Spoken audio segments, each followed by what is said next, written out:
जब मैं इनके लिए ऑर्डर लेके जाता था ना, तो ये मेरे को 500 के सामान पे 1500 रुपये टिप दे दिया करती थी। लेकिन पता नहीं अब काफ़ी टाइम से मैडम जी का ऑर्डर नहीं आ रहा है। तुम्हें यकीन है कि यही तुम्हें 1500 रुपये टिप दिया करती थी? अरे हाँ हाँ, मैं कैसे भूल सकता हूँ मैडम जी का चेहरा। यही है, इनकी वजह से तो मुझे बहुत कमाई हुई है सर। जहाँ कई लोग क्या कि डांट देते सुना देते थे, वहाँ क्या कि मैडम जी ना डांटती थी ना कुछ सुनाती थी, ऊपर से पैसे भी दे देती थी। मेरे को तो कुछ समझ में ही नहीं आ रहा शीतल। तुम मेरे यहाँ 15,000 रुपये की जॉब करती हो और ये बता रहा कि तुमने 1500 रुपये टिप दी है। अब जिसकी सैलरी 15,000 रुपये हो कुल, वो 1500 रुपये टिप कैसे दे सकता है एक डिलीवरी बॉय को, वो भी सिर्फ 500 के सामान पे? क्या सर आप मजाक कर रहे हो क्या? मैडम जी जॉब करती हैं? नहीं, हो ही नहीं सकता। मेरे को लगता है कहीं ये करोड़ों की मालिक है, इनकी खुद की कंपनी होगी सर। सर जो इंसान 1500 रुपये टिप दे देता है, वो आदमी दूसरों के यहाँ जॉब करेगा? हो ही नहीं सकता साहब।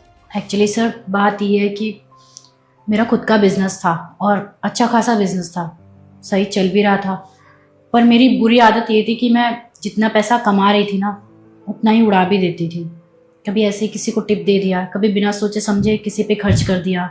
सर मैंने बहुत पार्टीज़ में पैसा खर्च किया है, कभी क्लबिंग जाना, कभी दोस्तों के साथ पार्टियां कर लेना, कभी ऐसे ही बेफालतू में किसी को पैसे दे देना, कई बार टिप दे देना। और सर कई बार तो ऐसा होता था बिना सोचे समझे कुछ भी मंगा लेती थी जिसका कोई यूज़ भी नहीं होता था। आपको पता है सर, 50-50, 60-60 हज़ार की चीज़ें मैंने मंगाई है सिर्फ एक दिन के यूज़ के लिए। और सर ऐसे करते करते मैंने सारा पैसा उड़ा दिया। सेविंग्स भी नहीं की थी मैंने जो मेरे बिजनेस में काम आता, तो मेरा बिजनेस भी ठप हो गया और पैसे भी नहीं बचे, इसलिए मुझे जॉब करनी पड़ी।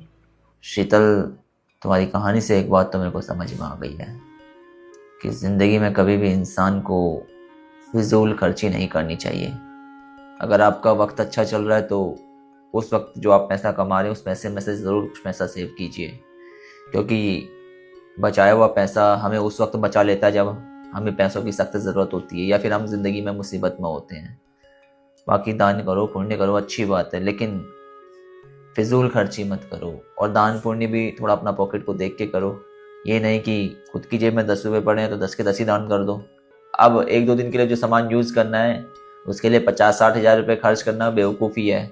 कोशिश कर लो, अगर वो चीज़ रेंट पे मिल सकती है तो रेंट पे ले लो, अगर उसके बिना काम चल सकता है तो उसके बिना काम चला लो, क्योंकि पैसे का तो यही है, जितना उसे बचा लोगे उतना वो तुम्हें बचा लेगा। बाकी मुझे तो ये सबक मिला तुम्हारी कहानी से कि इंसान की ज़िंदगी में सेविंग्स बहुत ज़्यादा ज़रूरी है। हाँ साहब, मैडम जी की कहानी से मुझे भी सबक मिल गया है। मुझे भी क्या है ना, जब कोई ज़्यादा टिप देता था